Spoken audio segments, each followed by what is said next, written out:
Hey, record. Start recording. Hurry up, fuck up. All right, it's 5, 4, 3, 2. Take 3 Wrestling Podcast coming to you on Christmas Eve. I'm your host, Ernest E.J. Christian, alongside Mike Bernier, Joe Lopez. It is our second to last episode of the show before we get to a new year. Fellas, what's up? Oh, you know, same old thing, different thing. The Big Show show. Big show, Joe. The go home show, big. Home show. Yeah, there you go. The Home Shopping Network. Yes, something like that. Don West. Be dialing. Jesus Christ. You know, if you need a good pair of knives or some baseball cards. Yes. I can I use know some a guy. I can use some baseball cards. What's today's drink of choice, Mikey? I have a Sierra Nevada Pale Ale. Oh, nice. I have a blue Solo cup with nothing but ice cubes. Because Joe eats ice. Yeah, of course. It keeps you awake, doesn't it, Joe? It's why my nickname is the Iceman. No, it's not. My nickname is the Iceman. You cannot give yourself Is that. it really? Oh, no. You can't give yourself No, that. you cannot. And we'll start calling you Goose. No, I'm good. Come on. No. I'm Come good. on. Buddy, there's no goose that's this fat. If it is, it's being cooked for fucking Christmas Not dinner. fat. Anyway, Ernest is fat. Not- Definitely. not really. No, I used to be fat, not anymore. Yeah, Yeah. Shredded. and I yeah, used yeah. to be straight. It's funny now not knowing you as long as I have now. I find it hard to believe that you actually were straight. Like, you straight one time? Really? Yeah. Hard to believe too. Like, Yeah, don't worry. We all find it hard to believe. I mean, I've heard the stories. Be wrong. There's a big word here of things Nope, that we really? didn't see coming. Yeah, I like the chicks. Anyway, let's get to the show today. We have a good one. National. Watching the rest of this end of this big Tennessee Titans San Francisco 49ers game. Both teams definitely need this win. But of course, anyway, we're gonna talk about. If you want to hear more about what we think about this game, listen to Football is Awesome on Tuesday nights. Wednesday mornings. Yes, both. Wednesday morning, being dropped on all your premium podcasts. Okay, wait. You want to hear Mikey's shitty Wait. Lightning round question here, okay? Well, quickly, hurry up. Okay. If you can name a wrestler after one football team, what football team would it be? He's got to have the whole name. Like, he's got to be like the Tennessee Titan. As a current team, that's already okay. Braun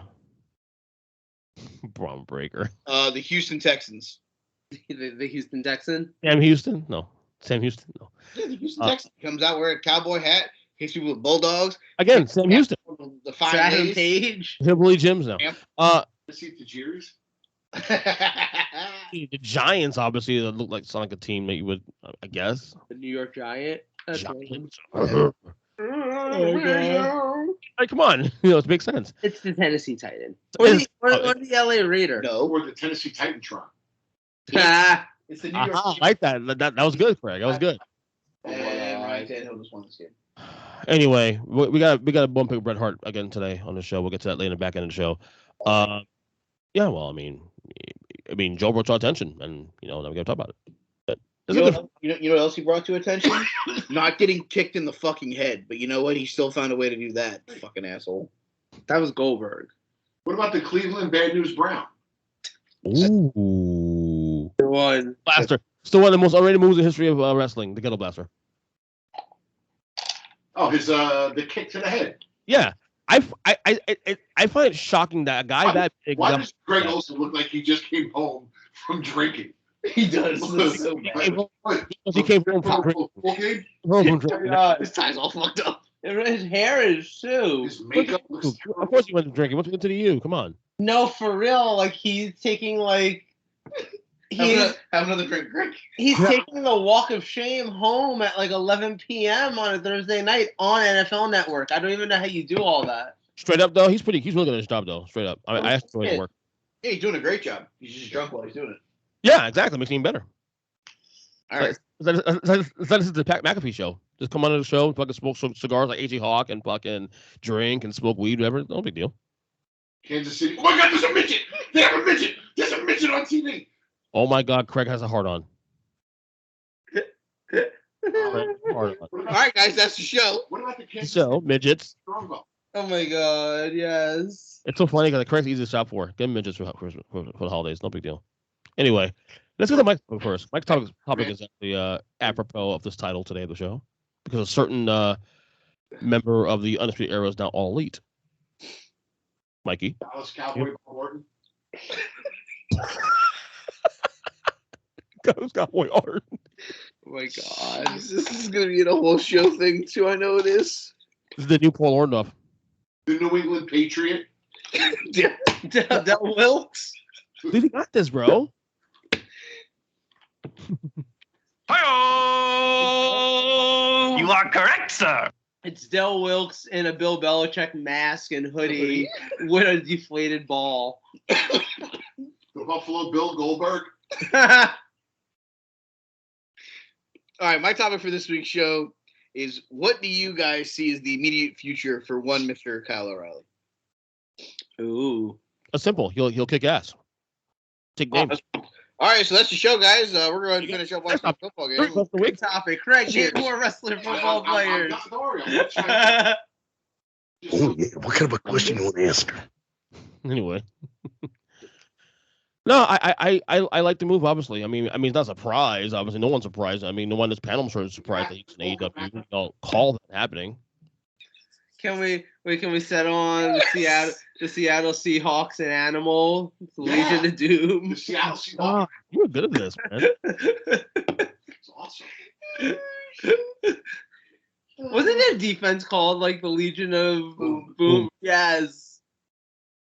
Okay, wait. So let's talk about Sleazy Kyle. No, I like that. Actually, you did a good job with the 6 degrees of Hawk and Nathan Boom. It's a good job. Auto parts. So wait, what's the question at hand? What The is Las the Vegas. What kind of a question you want to ask her?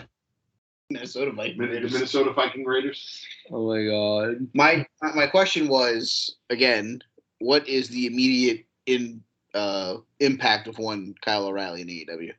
I don't know what the impact is. I don't know. I mean, okay. I don't feel like he's gonna have much of an impact outside of the clear Undisputed Era or whatever they're gonna end up being called here, because obviously that's probably not the name they're gonna get called. But like it's obvious from the way things went on Dynamite last night that we're moving in a direction of having the Young Bucks and the Elite take on this new 3-man group of the Undisputed Era that has gotten back together. And I think that so the two things that we see here, number one, I'm excited to see this stable get a real run in a bigger stage than they've ever had before. They were awesome in NXT. This is the original 3-man group. This is the same way you think of like Hall, Nash, and Hogan as the NWO. You know, Cole, O'Reilly, and Fish were the Undisputed Era. So the fact that they're here now, I'm excited for overall. And I think the immediate impact is I think we're about to have another amazing tag team in that tag team division. Because O'Reilly and Cole and O'Reilly are also a fantastic team. Fish and O'Reilly, though, especially. But Fish and O'Reilly have been a dream team for a long time. Red Dragon is, one of the greater tag teams to come out of the indie scene in the last 5 or 6 years. The last like half a decade of pro wrestling. And then they ended up in NXT doing their thing, and it was awesome. And now they're in AEW with the likes of the Lucha Bros and FTR, who they've faced before in NXT.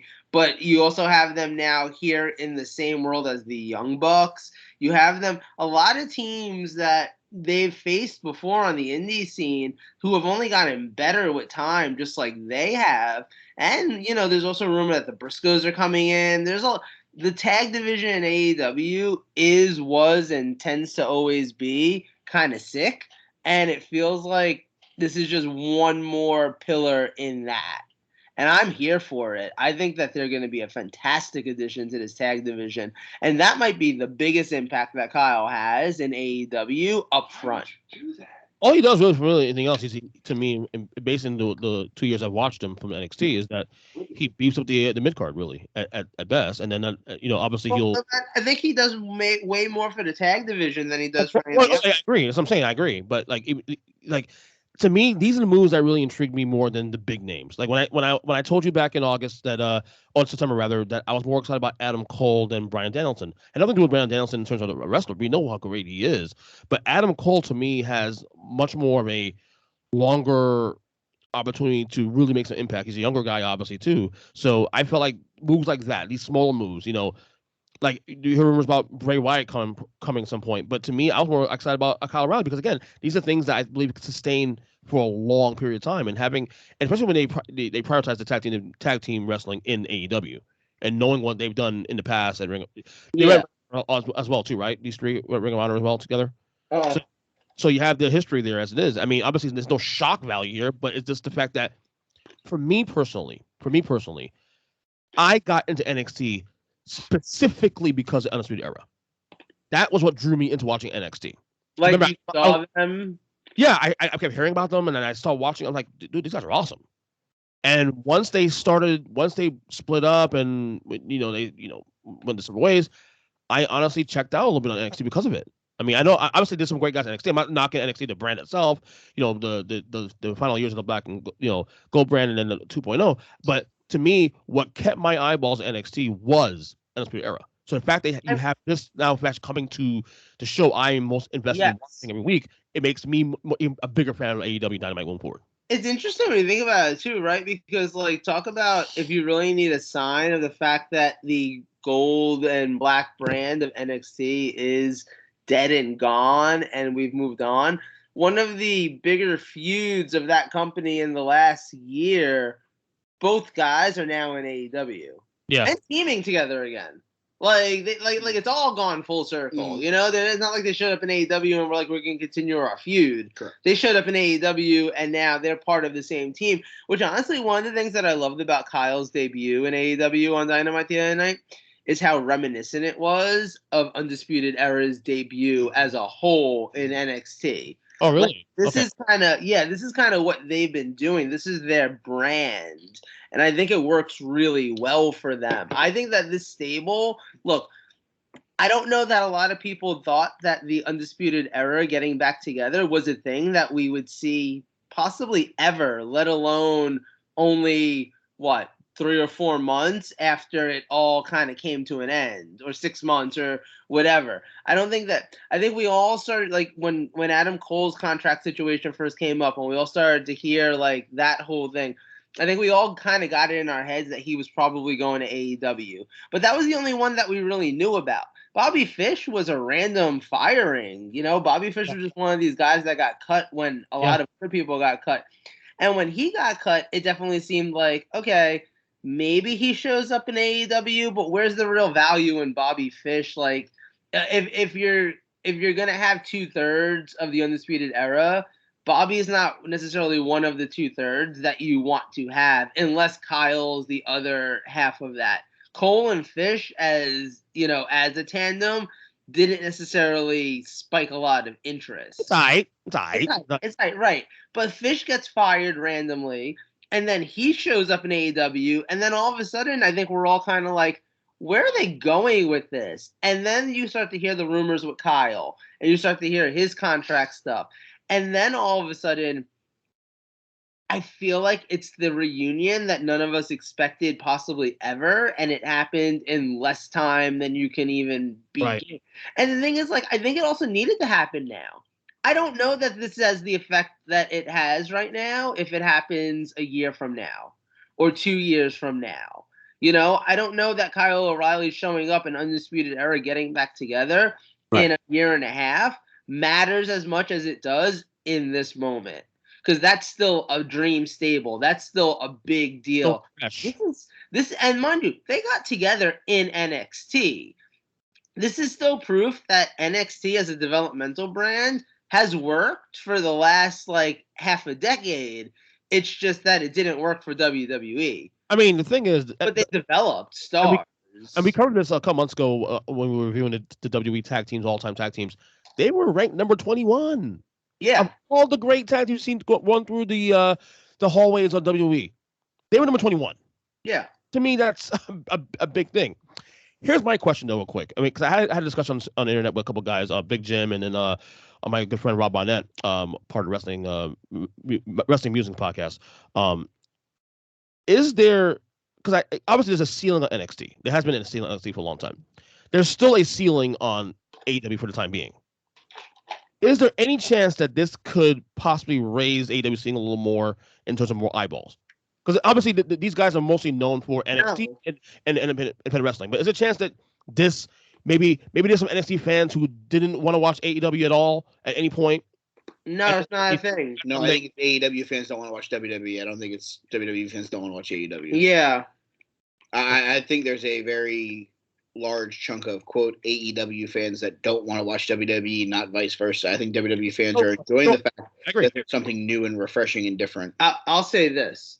If there is a group of WWE fans who don't want to watch AEW, and I actually think that exists, those are the fans that watch Raw and SmackDown. Those aren't the ones that watch NXT. Chances are, if you watch NXT, you probably watch AEW. Because I feel like watching NXT is closer to the equivalent of watching like New Japan or watching Ring of Honor. Watching it's like you're making time for something that's not the obvious main brand thing. Watching Raw is easy. Anyone can watch Raw. It's like saying you're a football fan, but all you do is watch Sunday Night Football. You know, like that's the easy, accessible one. Everyone can watch it. You throw it on. You don't pay attention to it that closely. It's just kind of on because it's Monday night and what else are you going to watch? Mm-hmm. I feel like the people that watch NXT are the people that are watching the London games at 9:30 on a Sunday morning. Breaking news. When it's the Jets versus the Jaguars, and you know it's going to suck. Breaking news. What? It took soundbite, you dick. Oh, I'm sorry. I apologize. I thought you were joking around. My bad. No, breaking news. Okay. Let me get that way. This just in, the Dallas Cowboys have clinched a playoff spot. What? Are you serious? Wait. What about the Detroit Jushin Thunder Tigers? Yes! Oh my God! You're gonna love that one. Yeah! How about them Cowboys? Yeah! Someone tap Skylar quickly. He faints. Anyway, Mike, what's your thoughts on Kyle O'Reilly? Yeah, I like the signing. I think good auto parts. He does. I need to steal that fucking. I don't have it. Oh, you motherfucker! Okay. God damn it! All right, you're good for nothing. I'm on it. I'm on it. You steal everything else. That's the one you don't steal. I want to be a dick to fucking Jim, but fuck, I'm being a dick to Jim now. Fuck it.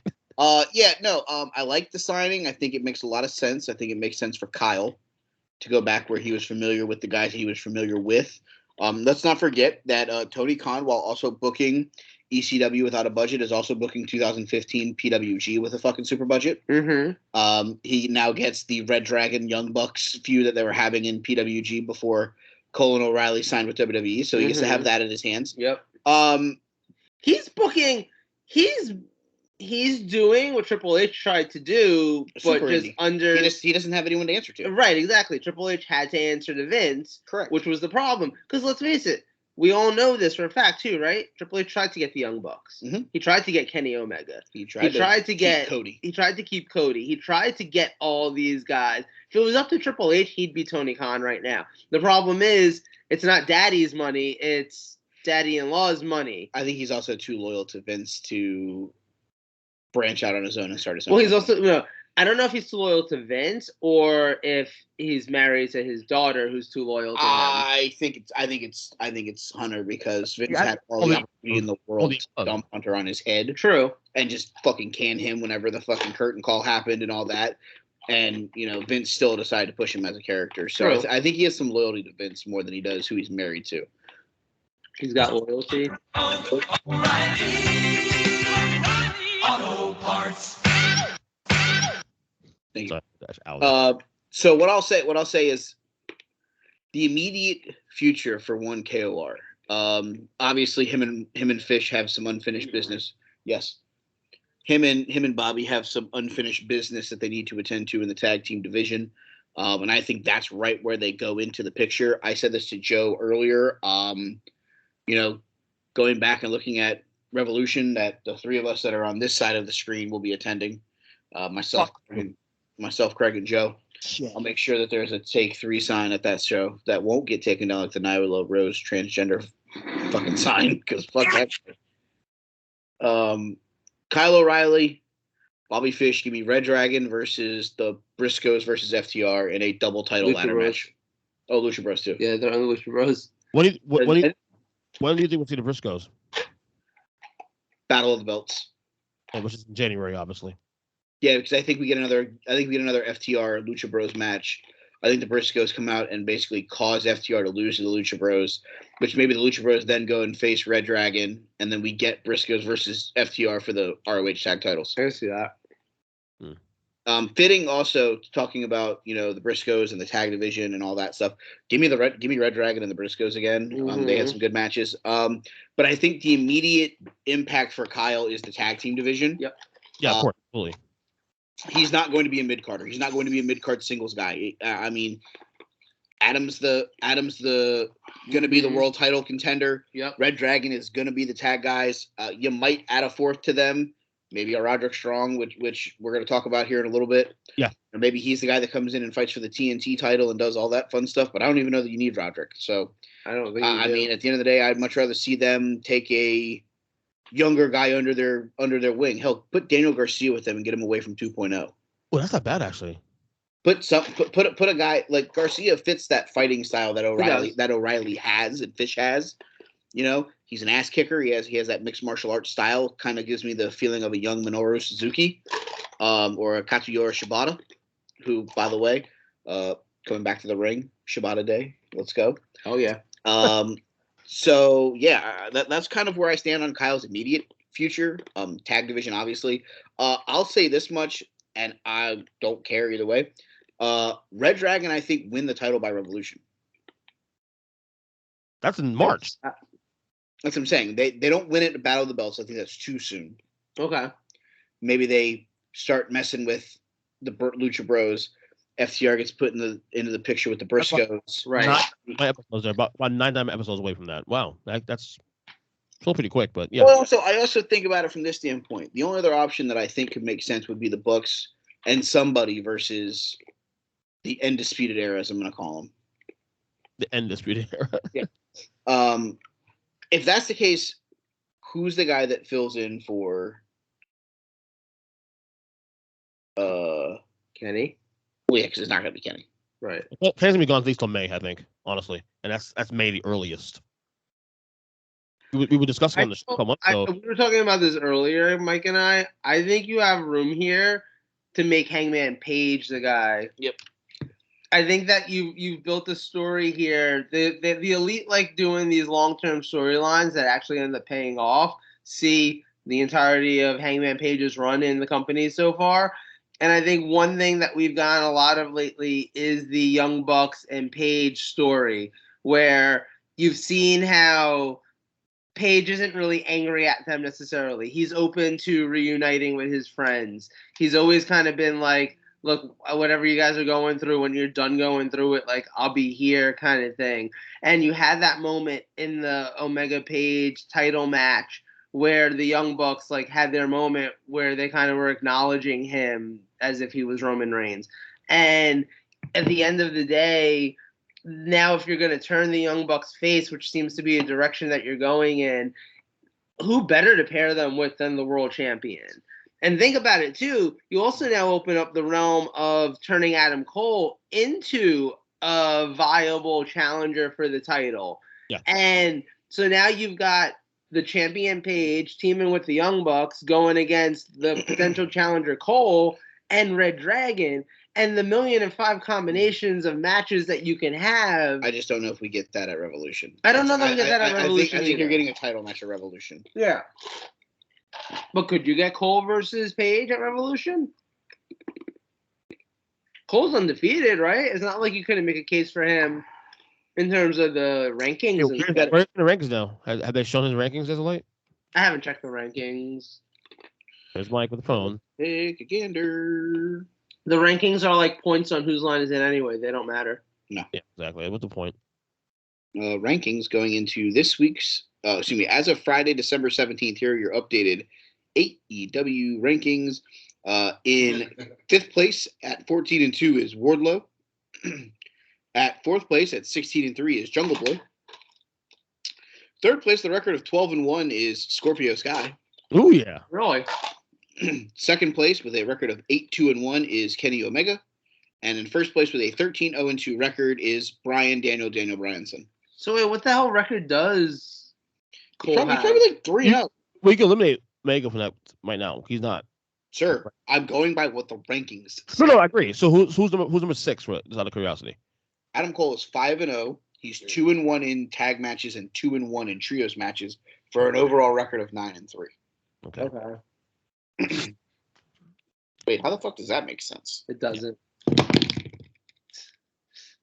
Fucking Tony Khan booking, bro. I tell you. Wait, how does mathematically that doesn't make sense? That's 5, 6, 7, 8. That's 8-2. I mean, I know we won a singles match. I don't know if that's included in that, but how does that math make sense? No, it doesn't. Wait, it's off by 1 each. No, I don't understand. Go to cagematch.net. Go to cagematch.net. I'm putting that on Twitter, by the way. I want you all to understand that. That's going. Tag him. I feel like that's fair. Him. I will tag anybody. But yeah, and in closing, real quick though, like I'm excited about this. This is it's funny. Look at AEW's roster from like January 1st, 2021 till where we are right now at the very end of the year. Completely different. Night and day. Like it's like wow. Mm-hmm. It's really cool. Absolutely. But it also makes you curious now who's going to be the guys and gals. Unfortunately, could be on the chopping block starting next year. The guys that they signed, obviously you think about guys like Brandon Cutler, and although he's being used pretty, okay with the Bucks right now as their lackey, but I don't know. I'd be interested to see who gets which fat they take off. Here's a question for you. Go ahead, Mike. I feel like you're gonna be interested in this one. I'm listening. I'm still trying to figure this fucking negative one. We were talking earlier today when I brought up the whole idea of Paige getting involved with the Young Bucks. Mm-hmm. And you brought up but Paige is so involved with the Dark Order. Where do you go with that? Mm-hmm. I hate to say this. Split them up. Dark Order. No, not necessarily. No, not necessarily split them up. You're an idiot. No, wait. I gotta say, Mike. You think he's an idiot? Wait till you hear what I have to say. I always knew you were one. I mean, facts. But what if those are some of the contracts that they just don't renew? Because like Uno and Dos have been there since day one. Sir, there's the door. I know. I'm saying, but realistically, Uno and Dos have been there since day one and barely been used most of that time. Yeah. What if they're two of the contracts that they're just like, all right, we're not going to re-sign you guys? So is Christopher Daniel and Frankie Kazarian, who also might be people. I think a lot of those first-year people who you just don't see that much of anymore, or who like have been a lot of like non-starters. I think those are a lot of the guys that we're not going to see with their contracts renewed. So when you look at it from that perspective, yeah, would you release? And I'm gonna just broad stroke it here. Look up the roster from 3 years ago, from when the company first started, because those are the contracts that realistically are coming up right now. Joey Janela will be gone. I guarantee that. I feel like I feel like that's a given. I think there's a lot of guys. Because like you just said, the roster from January of this year to now is completely different. We're talking about guys that they signed 3 years ago when I don't think they had in their mind that they were going to have CM Punk or Bryan Danielson. All right, so or even like Christian, like. See, okay, so if you look at the roster, let me see. Okay. Right. So. Okay. Alex Reynolds has been there. I can see Kip Sabian being gone too, to be honest with you. Not saying I want to happen, but I can see that. Wouldn't surprise me. I can see that too. I mean, is Shima even actually part of the roster? Who? Shima. No, but I'm saying these were the guys that were there the first show. Right. Well, what about Shahid Khan? my God. His dad. Yeah, I mean, if you're looking at a lot of this, like, I feel like there are a number of talents where it's like you remember you were saying before, like, oh, Wendy Christian replaced Marco Stunt in Jurassic Friends. Well, Marco Stunt is one of these guys that they've probably had signed for 3 years that maybe now they're like, why do we have Marco Stunt signed? That's more of a package, though. He's an easy contract not to renew. And you quietly already replaced him in the one thing that he actually mattered in with Christian. I think. But by the way, for the record, as the shortest member of this show, I'm on to y'all motherfuckers that you're trying to replace me with Christian. I'm on to you. I still think there's other people that could be released before the Dark Order. That makes sense. Hey, Butcher the Blade is even released too, honestly. Butcher and the Blade, Mm-hmm. and Helico and fucking Jack Evans. Yeah. 3/4 of that women's division. I still say Nyla Rose is another one. I still say that, even though she's being used prominently in this right now with this tournament, but I still think that. I'm surprised. Get rid of Michael Nakazawa and Brandon Cutler, but they're never going to cut Brandon Cutler because he's their best friend. Right. Let's be real here. This one hurts me, honestly, but I can see it happening. Pride Party. No, I think they'd be the ones that would stay with Matt. Uh-huh. Because you don't know when and or if Jeff's coming. Private Party's an easy fix to stay with Matt Hardy long term. Yeah. I hope he stays, obviously, but just oof. Let's see who else is on this short list as we've now tailed away from the original topic. Big Swole's gone, obviously. I mean, to be honest with you, like, are they really getting that much out of Jake Hager? I was just gonna say that too. No. His saving grace, he's in that faction. That's it. Like, he's like the one member of the inner circle where you're just like, oh, and he's there too, by the way. Yeah. 100%. The other 4 guys at least being used somewhat. Well, at least Jericho. Well, Jericho's part time at this point now, but yeah. I definitely agree with what you said there. But we'll see. It'll be interesting to see how things are ship out. But like I said, the roster right now it's shaped up really well. It really has. All right. It's I guess we can start doing our next segment, which is of course so I'm stalling to get to the point of this fucking thing. It's trivia time. Yeah. You got a question, buddy? I do. I gotta reread it real quick to myself so I can make sure it makes sense. Okay.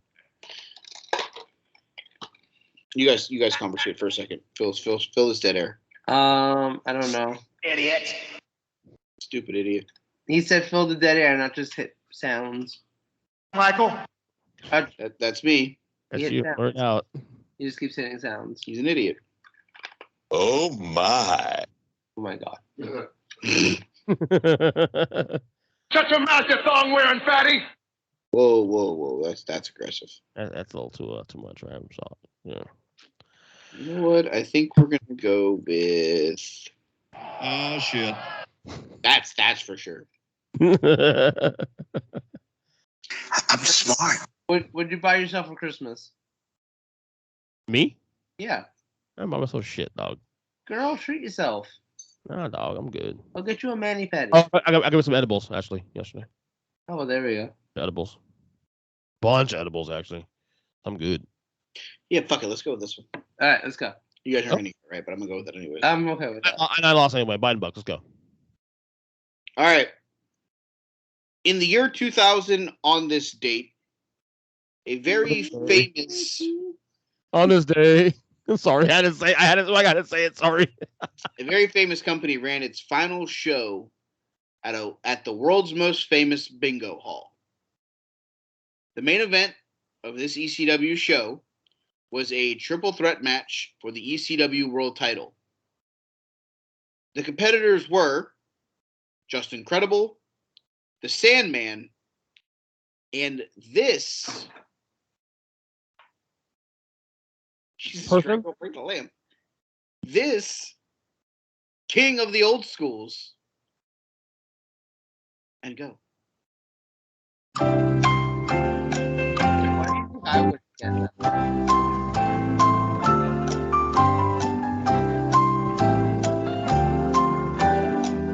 My guess before you said his nickname.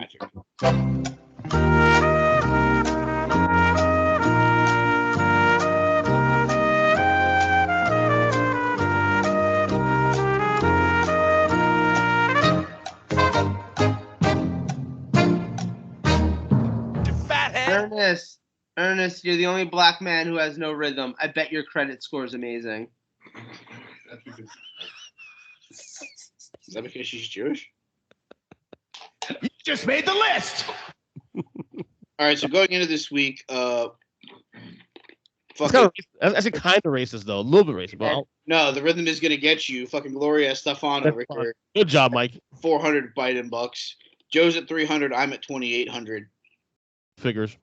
Your wagers? Can I wager more than 300? Nope. Then I'm gonna wager 300. Do we reset in 2022? Yes. Okay, I wager everything I can. All right, so he's wagering his last 400. Oh man. Okay. Ernest, what is your answer? Oh God. Is it Taz? Joseph? Who is Steve Carino? Joe's correct. I've never gotten that shit. Fucking. The piece. king of the old school, Steve Carino. Yeah, it was the nickname that did. I was gonna guess Steve Carino anyway, because I'm pretty sure he also wrestled for the world title on the last pay-per-view, which was like a week after this. Yep. He was the champion. That's what I thought. And like He retained- Sandman wins it. He right? retained, and then Sandman laid him out, and then him and Sandman had the match at the pay-per-view And then Sandman wins it, and then Rhino beats Sandman. on that show. Rhino That was- ends the company Yep. as the champion, even though he never defends the title or Correct. anything. All right, Joseph. What's your topic? So, Don't die. Hold It's not worth it. so I'm an island boy. He's just trying to live. let me live my life. So, I don't the care. Ren and Stimpy going on there. You heard that, right? You stupid idiot. Okay. Idiot. So, you tried to kill me, man. $47 million. I'm the cat. my God. So, actually, sort of related to Mike's Kyle O'Reilly topic, Yeah. another member of the Undisputed Era, the sole member left in the NXT, Roderick Strong. My topic is quite simply, what do you guys see as the future of Roderick Strong? Because for those of us who have been watching indie wrestling for a long time, we've been watching Roderick Strong do his thing since like 2005. And I think that a lot of us always thought that he would be a breakout star, and he certainly has had his breakouts. He was Ring of Honor World Champion for a while. He did make an impact in TNA for a hot minute. He's been a great member of the NXT roster. He's never been NXT champion, but he's certainly flirted with getting about that high, and obviously had a role in one of the biggest, if not the biggest stable in NXT history in the Undisputed Era. And I think now we're in a place where you're kind of looking at him. I don't really know how I feel about what he's doing in NXT currently. I don't know how I feel about the Diamond Mine. Like, I love Malcolm Bivens as his manager because I love him. Malcolm Bivens. Right. Like, I love him being involved in something. Is But- he related to Michael Bivens? I don't know who that is. BBD. buddy. No Biv DeVoe? Yeah, BBD. New edition. Also. Yes. Oh, that's amazing. Sorry, I know. Too black. But- Joe, too black for you, Joe. I know. It's okay. Go ahead. Yeah, sorry. Go ahead. So all I'm saying is, Mike, it's too black for him. Come on now. You don't need my new edition. Shit. Biscuit telephone man.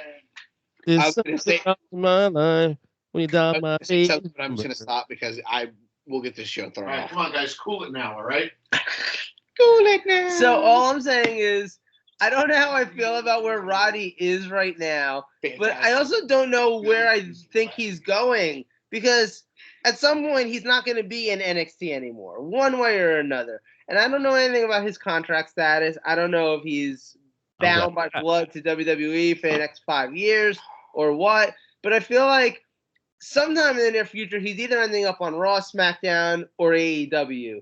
And I don't know which of those it is, but I kind of feel like it's time we discuss. Because, again, here's a man who some of us, Mike and I at the very least on this show, have been watching wrestle for the past 16 years. Yes. Oh, really? That long? 16 years. He was on the Ring of Honor show as the champion Yep. our first WrestleMania weekend Mm-hmm. with the Book of Truth with Truth Martinez. And think about it like this, right?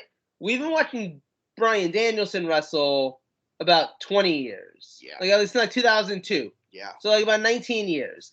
in that 19 years, that man has headlined WrestleMania, won the World Championship, won the like Ring of Honor World won the title. Ring of Honor World title. He's done everything in that time. Had an independent company basically built around him for him to not show up after episode like 3. Right. He's had a lot. Roddy has been wrestling only 3 years less. I don't think it's gone anywhere near what Bryan Danielson has, and that's not for a lack of talent. So I'm really kind of wondering, because I also don't think that Roddy is a guy who's anywhere near the end. Nope. I think that man's got another 15 years of his career left, honestly. I think the big thing with Roddy that I always go back to is it's not like he's not a good promo. I thought you were going to say Shitty Little Boots. Well, it is Shitty Little Boots. That's totally reason Shitty number Little 1. Boots. Yes. But what I was getting at is Bryan wasn't a great promo. No. Roddy wasn't a great promo. Still isn't No. that great, but he's gotten better from his time when he was in Ring of Honor, where he had basically anybody in the world talk for him, except for himself. Yes. So I don't even know what it is that has kept Roddy from getting to that next level that a Daniel Bryan has gotten to. Because it's not that, while Bryan is probably, quote, better than him in the ring, but Roddy will hold his own with somebody like Bryan every day of the week and twice on Sunday. Do you remember their matches in Ring of Honor? Yes. Remember He wars? never looked bad coming out of his matches No. with Bryan. He always could stay with him. He always had the pace to stay with Bryan. He always had the stamina to stay with Bryan. It was never that. So that's why I always go back to, like, what did Bryan, like, who did Bryan, like, get to the point where they're like, yeah, this guy is who we need to push. Right. Because Roderick Strong could have been that exact same guy. Right. And I guess that's the question. Obviously, here's the thing. He will not end up on Raw. He will not end up on SmackDown. He's going to AEW. They're going to add him as the 4th member of fucking the Undisputed Era eventually, because that's what they're going to do. And the reason why is they fired his wife, and his 3 best friends are now left the company that he was at, left the same building that he was at, and are now going to be the main event of that company for the next 6 months to a year. Real quick, before we continue, according to Sean Ross Sapp, as of December 6th, he's re-signed with the WWE earlier this year. Now, how long that contract is and all that, and obviously, you can sign a 1-year contract. Huh? You can sign a 1-year contract, but just because you signed a contract, of course, I'm just saying that's the status. I mean, fuck, they did it to everybody else. Yeah. Yeah, I can see it happening. Here's the thing: he loses the cruiserweight title in 2 weeks to Carmelo Hayes in the unification match, and they have that situation. He could be gone then. True. Yeah. Here's the thing: if Roddy goes and knocks on the door and says, "Hey guys, can you give me my release?" Why would you keep him? Right. You got everything you could get out of him. You got the Undisputed Era out of him. You got the turn that he had on Pete Dunne. You had him fucking as the champion for the Cruiserweight division. You had all the Diamond Mine to get over because of how good Roderick has been. Now you have him fucking put somebody over on the way out. You fucking let him lose the title in the unification match, and everybody fucking moves on with their life. Right. Dude, when you say that he's not going to be on Raw SmackDown, do you think he wouldn't fit on either of those? Not now. Okay. Because you'd have to bring Bivens with him. Right. Because while I think he's a decent promo, he's not good enough to be on Raw cutting promos. And Right. I don't care if that's how they get Bivens on, that's fine. But then the Creed brothers and what's They're your not name ready. are nowhere close to being ready to be on. That's what the whole problem with that stable to me right now. He's attached- Roddy is so far above. Roddy is attached to 2.0 talent that need to be doing developmental things. And Well, he doesn't. Well, he doesn't, and that's the problem. Yep. You Here's the don't thing. see him on the main roster? No. Why is that? I'm just curious. Why? Yeah. Because he was in the Undisputed Era. Okay. I mean, I'm just saying you don't see him ever working out on the main roster at all. You just don't. No, I don't, because at the end of the day, where do you think that he fits in? I don't know. I'm just asking a question. Guys his size have never been pushed on Vince McMahon shows. Okay. With the exception of Daniel Bryan. Okay. I mean, right now, Is Matt Riddle a short guy? I think he's taller than Roddy. Okay. But my point is, where do you like? If he comes up with the Diamond Mine, those guys aren't ready for fucking Raw or SmackDown. No. Cut and dry. No. You have him leave the Diamond Mine, then who are you gonna have cut his promos for him? Right. You're boxing yourself in. Here's the thing: Roderick, pure talent, pure in-ring work. Yes, he should get a run, and yes, he should be in a title picture, whether it be the U.S. title or the Intercontinental title, whatever it is. Roderick deserves that because Roderick is probably one of the better in-ring wrestlers in WWE. But what we're saying here is different than what's going on because guess what? WWE is a sports entertainment company, and I don't know how entertaining Roderick Strong can be with shitty promos. Right. If this is a wrestling company like All Elite Wrestling, Roderick Strong Sure. doesn't need to cut fucking promos because Adam Cole can do it for him like he was doing in the Undisputed Era. And he can just go out there and kick people in the face and hit them with the fucking end of broken heartache and all those. Right. And everybody can be happy the fact that Right. Roderick Strong is doing what Roderick Strong was doing. But I will tell you this much: if he goes to either Raw, SmackDown, or AEW, he needs to get rid of those shitty little boots. Yes. Let me say this: percentage chance he ends up on AEW, say by next summer. Next summer. I 50-50. mean, I feel like a 50-50 is fair because, like Mike said, even if his contract is 5 years, he could be released any day. WWE is already proven they're okay with just releasing people. Or WWE could say, "Fuck it, you're staying here with the Diamond Mine because we need to get the Creed brothers and this girl fucking over with the crowd, and you're a integral piece of that." And then Bivens can have them turn on you in February, March, April, whatever it is, and then just keep them off the fucking television for a couple months, and then here you go. Release them in September or October like they did everybody else. Right. But the thing is, the only question that I have, again, it's if he goes to AEW and he becomes the, quote, fourth member of the Undisputed Era, I just hope that it's not too late. Because he got a late join to the Undisputed Era as it was, and he only got joined there because Fish got hurt. Right. And it just worked. Unfortunately, it's one of those where I know the AEW is New Japan when it comes to stables, but I don't know that I want Roddy there unless it's Roddy to go join the Bucks, Omega, Hangman, Cody feud. Like, I don't want him to go, oh, and then by the way, now they're feuding with fucking Pinnacle. Right. Because Wardlow versus fucking Roderick Strong just doesn't jump off the page the same way that Roderick Strong versus one of the Bucks or Cody or MJ or Adam Page or Kenny Omega does. Right. Makes sense. No, it makes a lot of sense. Anything else on this topic, or I feel pretty satisfied. Washington football team. what about him? What? What about him? They do things like they changed the name yet? Yeah, they're the Washington football Tatankas. Oh my God, you're the worst. The Native Americans. Let's go, boys. Let's go. That's fucking great. All right, Joe, is anything you love this week? Now Greg's fucking wheels are spinning again. I'm trying to figure out that there's got to be at least one or two more in there. Oh, there's probably more than that. Work harder. Joe, you love anything this week? Huh? Do you love anything this week? I don't know. I always love Cody.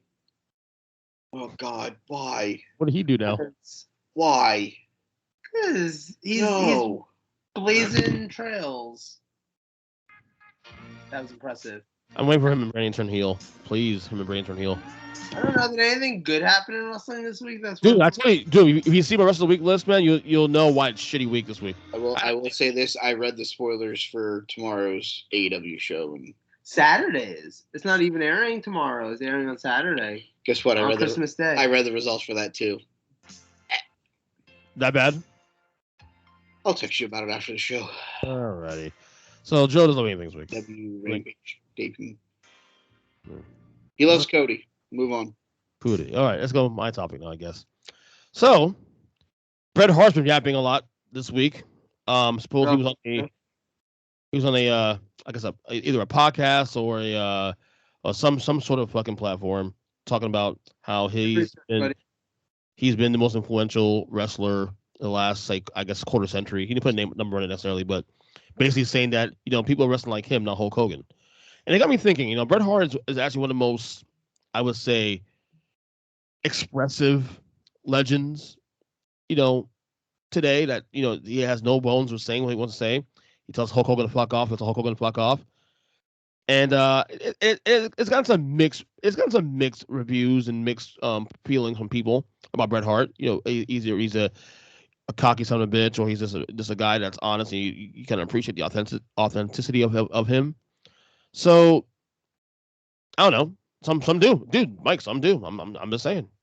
So I just want to talk about Bret Hart in retirement now. Love it or hate it. What do you mean? Like the things he says and how honest he is. He likes to just.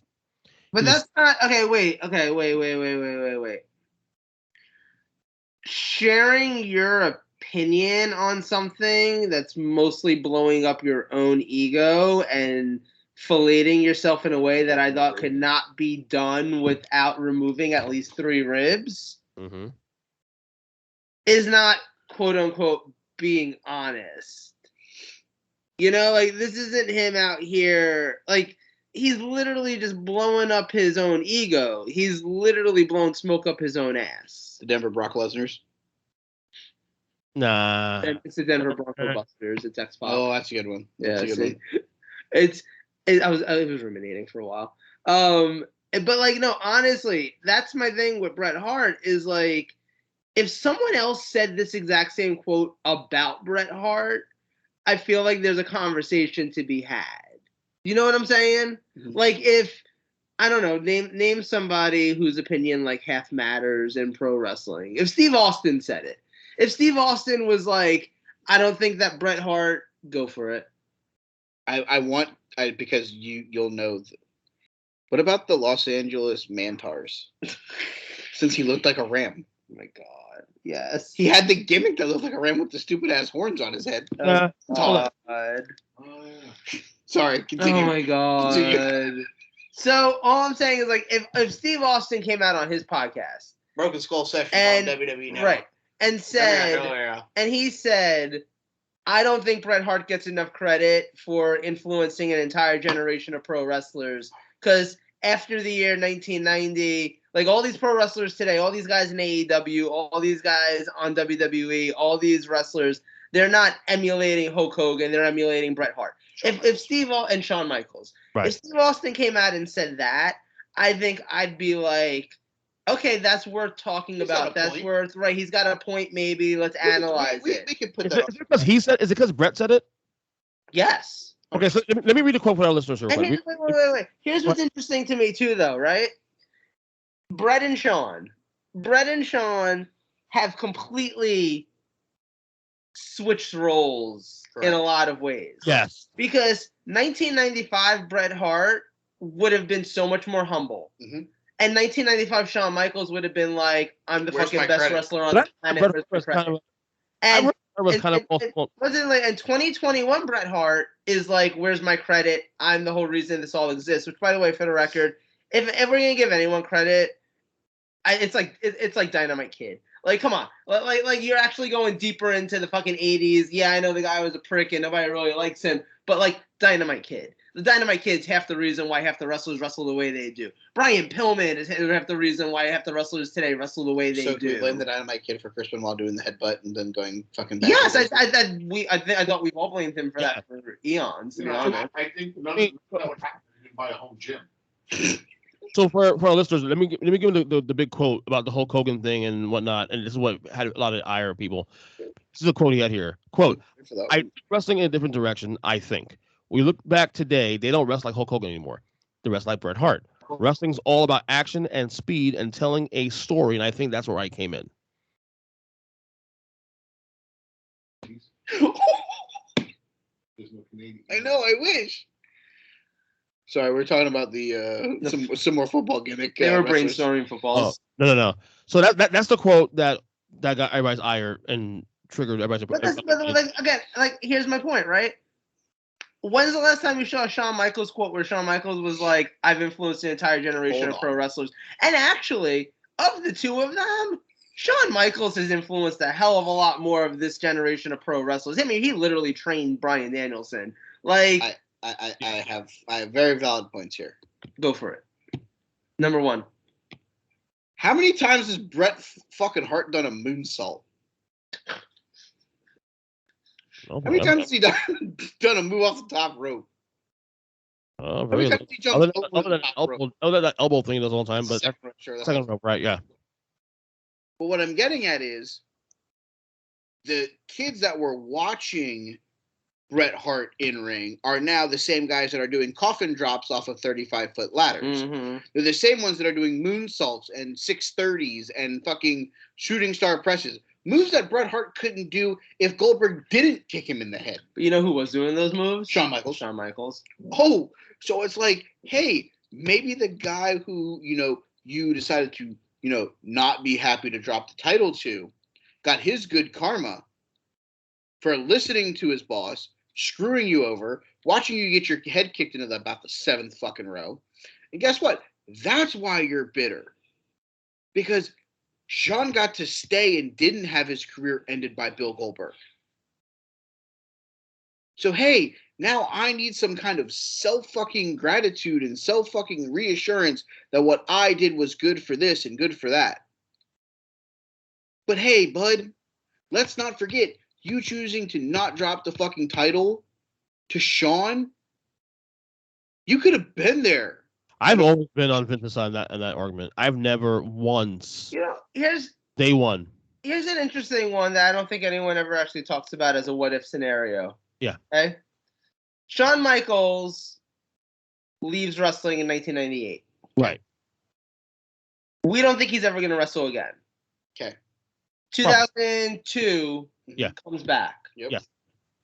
Has a fantastic run. Absolutely. Like, arguably better than his original run in WWE, or at least as up there. It definitely, I don't know. I couldn't go that far. Runs but then you have his feuds with Angle. You have his feud with Jericho. In ring wise, yes. That's what I'm saying. I'm talking about in ring. Yes. In ring. Yes. 100% in ring. Like, ignore the fucking stupid DX stuff and all that. Okay. Wasn't he as a wrestler? Wait. Real quick, go further though. Wasn't he a part timer though, for the most part from the second No, run? he came back full time. He was wrestling full time. Okay. So, okay. If Bret Hart had somehow managed to do the same thing, Okay. went out injured in 98. I think it also was 98. Like No, same year. That's crazy. I never actually thought about that before. Like Bret Hart and Shawn Michaels. It might have been 99. With the Goldberg injury? Yeah. That's 2000. 2000. Okay. So a few more years later, but like similar timeline. Yeah. Right. In a world where Bret Hart could have then come back 5 years later, Okay. and had a run a la Shawn Michaels. Uh-huh. So he's working all the time. He's wrestling all these classic matches, stuff like that. Do you think that that Bret Hart run would have compared to the Shawn Michaels run? No. And I agree. And that right there is the reason why Bret Hart can kind of fucking go sit on a fork and spin. Because taking credit for being the fucking best wrestler of a generation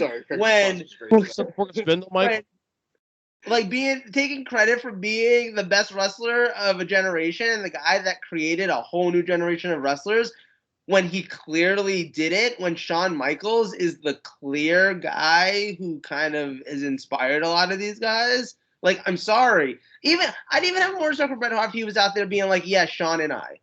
Like, yeah, our feud, our thing, blah, blah, blah. Like we set the pace. He's standing there being like, it's me. Nobody wrestled like this before me. That isn't true. To be fair to Bret, though, he doesn't shit on Shawn, though, all the time. He shits on Hogan. He always He shits on Hogan because Hogan was the competition for the longest time. And Hogan left WWE, and Hogan didn't fucking want to wrestle him. But here's the thing. He holds a level of resentment because Hogan would not drop the title to him at King of the Ring. But can we also all be honest about something here? Hulk Hogan was not Bret Hart's competition. Because Hulk Hogan... Steve Austin and Shawn Michaels were Bret Hart's Right, well, because what I'm saying is, like, in Bret... I think there's somewhere in Bret Hart's mind, Hulk Hogan was his competition. Wasn't even close. But it wasn't even close. Hulk Hogan was here. Bret Hart was here. Mm-hmm. Hulk Hogan left. They elevated Bret Hart because Hulk Hogan wasn't around. Mm-hmm. Hulk Hogan being around, Bret Hart never gets to where Bret Hart got to. And the proof in that was in 1993 when they tried to get Bret Hart there because Hulk Hogan wasn't around. And Hulk Hogan showed back up for a week and a cup of coffee, and all of a sudden he was the world champion on a show where he wasn't scheduled to fight for the world title. Yep. Like, that's the truth. There was no competition between Bret and Hulk. And then he chose not to wrestle Bret. Right. And Bret holds a level of resentment for that. And I understand that. And I wouldn't blame him if that's a forever thing. See, I would though. Because at the end of the day, like, let go of shit. What? I'm sorry, you got over fucking Vince and fucking Sean basically screwing you out of the company. True. Dude, let's play devil's advocate here, okay? He I love agrees, the to lose podcast, to dude. Sean, he agrees to lose to Sean clean. Yeah. He stays. Yeah. He doesn't get kicked in the head. He's at Over the Edge in Kansas City. Yeah, and tells Owen, don't fucking do it. Right. No, you still have Owen. Yeah, there's a lot of... No, you can't put that on Bret. You can't make that be on Bret's conscience because Bret did after what happened. I think nobody would have blamed Bret for leaving. Right. But if Bret sucks it up, loses to Sean, stays, Owen never dies. In theory. No, because Buddy, he would have talked Owen out of that. But guys were doing those entrances. But he would have talked Owen out of that. Maybe. No, he would 100% would have talked Owen out of that. Let me ask you because he would have he would have been the one that sat Owen down and been like, if this goes wrong, how are your kids going to fucking grow? Like nobody in WWE cared about that. Wait, can we besides just that aspect of it, besides the what if, going back to the question here, the whole Bret Hart, did Bret Hart create a generation of wrestlers? Fuck Bret Hart. Wait. Owen Hart is more of an influence on a lot of these wrestlers than Bret Hart is. Facts. And a lot of them have said it for years. Because Owen can tell a story just like Bret can. But Owen also did the top rope stuff. Owen did the high flying. Owen worked all that into story. Owen also went and worked in Japan. Owen went and worked in Japan. Owen's the guy, and look, you could see it this past week on Dynamite when they showed those videos for the Owen Hart Foundation Cup that they're doing. A lot of this generation of wrestlers, the guys in AEW, the guys in NXT, the guys who are even guys like Kevin Owens and stuff like that, Kevin Owens, the man, he named his son after Owen Hart, which is then where he gets his ring name from. Come on, I just realized that as I was saying it, but it's the truth. It's so good. This whole generation of wrestlers, if there's a wrestler who they're all influenced by, and we don't want to give Shawn Michaels, and that isn't Shawn Michaels, it's Owen. It's Owen. It's Owen Hart, 100%. 100% Owen. I feel I definitely agree with what you're saying there. And I know in previous documentaries in the last 10 years, Bret has said he's let go of resentment, the bag of rocks and all that. But I feel like you hear these quotes though, it's like, did you really drop the resentment? Because it's still there, dude. I still get that. Look, and I think the thing with Hogan more so is the fact that he was told, he said apparently that he was promised by Hogan to do a match to, pull him up. That was the argument. Again, there's a lot of shit you could shit on Hogan for, of course. Yeah, Sean also said that he didn't know that they were going to screw him over in Montreal. Yeah, right.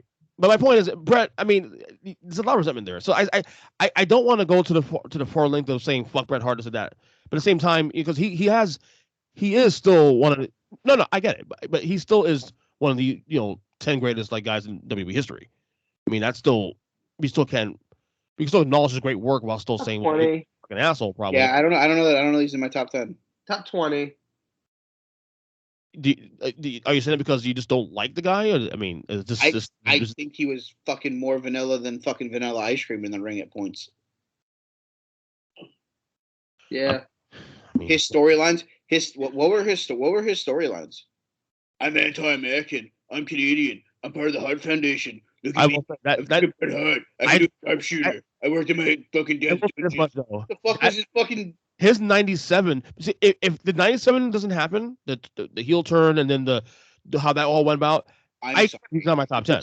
He was probably the biggest fucking crybaby on fucking all of television during his quote heel run. It was fucking so painful to watch him being a heel.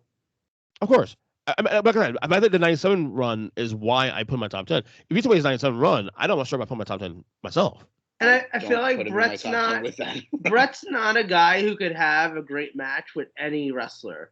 He needed the right dance partner. He needed someone who could have a great match. Like Shawn Michaels could go out there and have a great match with anybody. Oh yeah.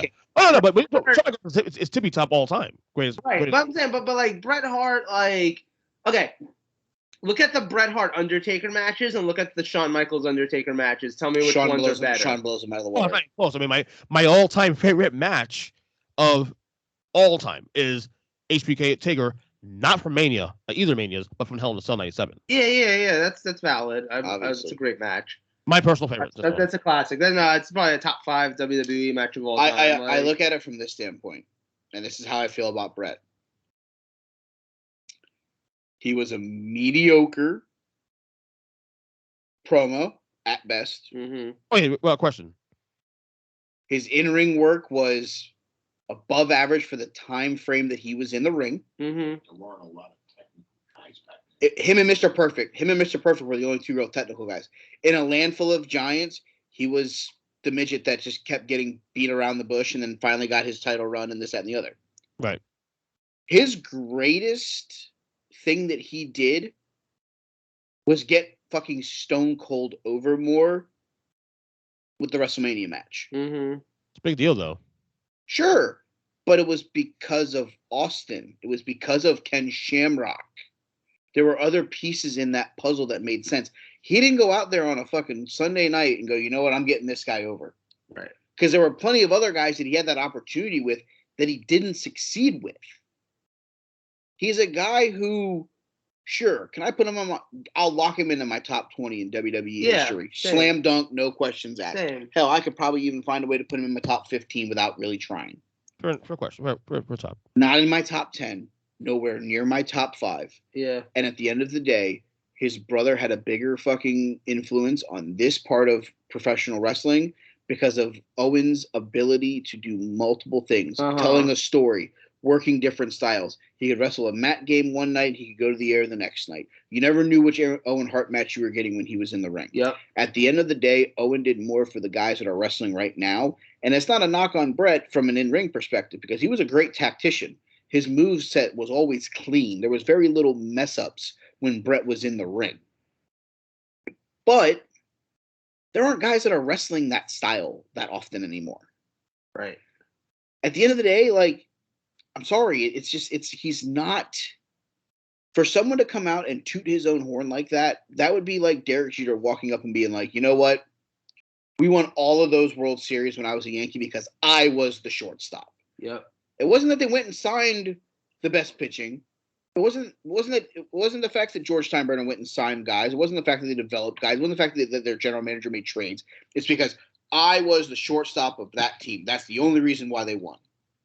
Now, you saying that, or Craig saying that, or fucking somebody on MLB.com saying that, okay, that's a debate point. You know, if Derek Jeter wasn't the shortstop there, would those teams have won world championships? That's a debate that you could have, sure. Yeah. But Derek Jeter saying it, you're looking at him going, buddy, don't you have a fucking Miami Marlins team you need to focus on trying to rebuild? Like, Right. why are you?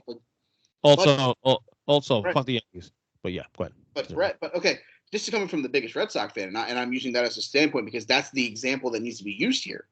This man has come out and basically said, without me, there would not be professional wrestling. Yep. I'm sorry, you're wrong. Yep. You're not even close to being right. Nope. Right. I want you and Jim to have this debate one day because Jim's a fucking Bret Hart fanatic, so that should be a good debate to have one day. So, all right, I guess we're good there for now on that topic. It's time for Wrestler of the Week. So, Michael, Great. take it away. Hold on. Want me to go first? Well, we have to also explain to them. Ernest and Joe have finally given me their awards winners for January through June. So the point totals at the end of this will now include those. So I'll give you guys a quick breakdown of those after we give you our Wrestlers of the Week from this week's show. Okay. Because this week's show does not have updated points because Joe has not turned in his list yet. We're going to find out what his list is together. Oh, wow. Yeah, we literally all going to find out together. Exactly. Let me just say that my list is shit, in my opinion, because I thought wrestling sucked this week, honestly. All right, well. At least nothing stood out to me anyway. So, number 3 for me is the Tribal Chief. Acknowledge him, Roman Reigns, because simply he fired Paul Heyman on SmackDown. Yeah. Number 2, Takani. Not a bad match against what's her name, Penelope Ford. Not a bad match, but again, I'm scrapping for stuff to put on my list. And number 1, Kyle O'Reilly, of course, debut on AEW on this past Dynamite. So there's my 3. At number 3, I have the head of the table, the Tribal Chief, Mr. Ooh Ting Tang Walla Walla Bing Bang. I felt bad about that. There we go. Good job. No, that one was fine. Your other one sucked. Okay, right. No. At number 2, I have a person that's going to be wrestling for the TBS women's title after she won her semifinal match on the show last night. Give me Ruby Soho. Mm-hmm. And at number 1, I have the New Day for their victory over the SmackDown Tag Team Champions, Jimmy and Jey Uso. All right, Joe, surprise us. I don't know. Number 3, I have CM Punk's face paint from last All right, night. so CM Punk at number 3. No, his face paint. Nah, I'm not giving his face paint points. Come on. Number 2, I don't know. Didn't Raquel Gonzalez win a match? She beat Dakota Kai in a. That was a good match. I heard about that. And number 1, fuck it. I Kyle O'Reilly. His debut was exciting. I don't care. Can I change Punk to Ruby Soho? Sure. Okay. Go ahead. All right, Mike. What's the update? Hold on, I gotta write this in so I can actually update. Right. Sorry about that. Yeah, Ernest. Ruby Soho. All right, so let me break this down for you guys real quick. For the monthly awards, if you won the month, you got 20 points. Second place was 15 points. Third was 10. Fourth was 5th. And anybody from 5th on got 3 points each. So our monthly winners, I can go through those pretty quick because I have those actually saved in a file. The monthly winners, we had, God damn it. Ruby Soho. No. I know what, I'll do that on next week's show. Him. CM Punk's face paint. Yeah. All right. So currently in first place we have Roman Reigns with 62 points. Bianca Belair is in second with 40 points. Hell yeah. Kota Ibushi is in third place with 37 points. Bob Lashley's in fourth with 33. Britt Baker is in fifth with 30. Shingo is in sixth with 27. Daniel Bryanson is in seventh with 26. Will Ospreay and Braun Breaker are tied for eighth with 25 points each. Becky Lynch rounds out the top 10 with 24. And where's Bobby? I just mentioned his name. He's in fourth, you idiot. No, I meant Bobby. No, there are two Bobby. I meant Bobby Fish. No, you didn't. Just joking. He's in 197 millionth place with 0 points. Bro, what are you talking about, man? Anyway, that's fun. Fish fry. Fish fry. How many fish could buy fried fish? Wow, you messed that up. How much fish could Bobby Fish fry if Bobby Fish could fry fish? Fried fish, right. Fish, what? I missed the old NXT. Fry fish. You're an idiot. It's okay. Just watch it every Wednesday night on AEW. So hold on. So can Adam Cole, Kyle O'Reilly, and Bobby Fish stay the elite, but then become the elite like? I think they should be Wolfpack? called. No, I think they should be called like Undisputed Elite. Like it's still UE. Just make that happen. Yes, and we're all red. Red and black. Red and black. Wolfpack? Yes, be the Wolfpack. Can they come out to the Wolfpack theme song? Take back on the Wolfpack. Anyway, oh my god! And then 1 week randomly, like Sting walks out in the red face paint, and it's just like, "What? What's up, guys?" And they're like, "No, different Wolfpack Sting. We're sorry, Darby's over there." And then he's like, he just looks at them and just like nods, and then walks away, and we never see red face Sting again.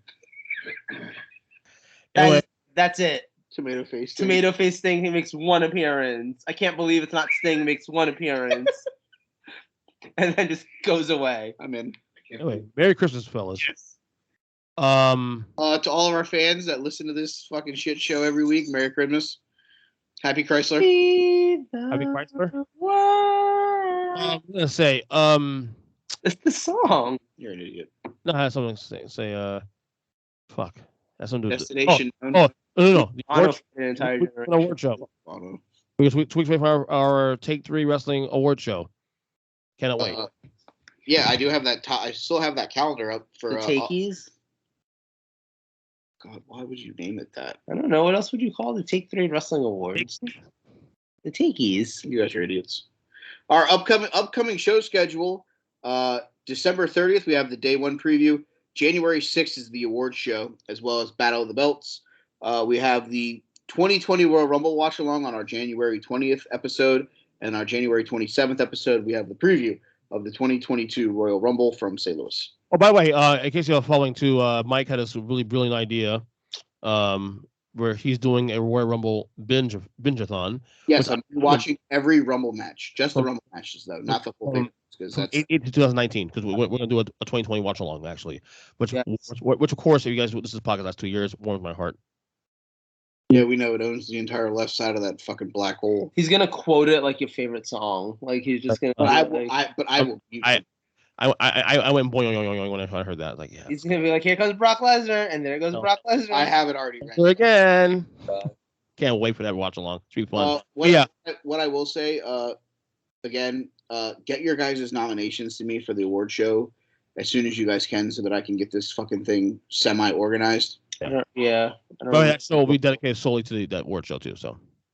Well, no, that award show was also Battle of the Belts preview because we have that to talk about. Oh, really? That's right. Okay. Let's get into that. So we will talk about Battle of the Belts. It'll be the award show and Battle of the Belts. Okay. Hey, if you want to ask our friends at 3 Count if they'd like to come on for the award show, I mean, we'd love to have more guests. Yeah, get one of them. The only thing, if we do that, it has to be. I could probably get Jim definitely on the show. And if you can get Tim for a little while, we can start with the award show and then finish with Battle of the Belts if Tim wants to kick rocks out for a little while. Yeah, those guys work in the morning too. I'm not sure they would dedicate. Cause we're ghetto. We're a little more ghetto. We're a little more on the. I'm a night owl. Anyway, fellas, enjoy your Christmas. Merry Chrysler. And we will talk next week on our last show in 2021. It's Christmas. Later. Bye. Bye.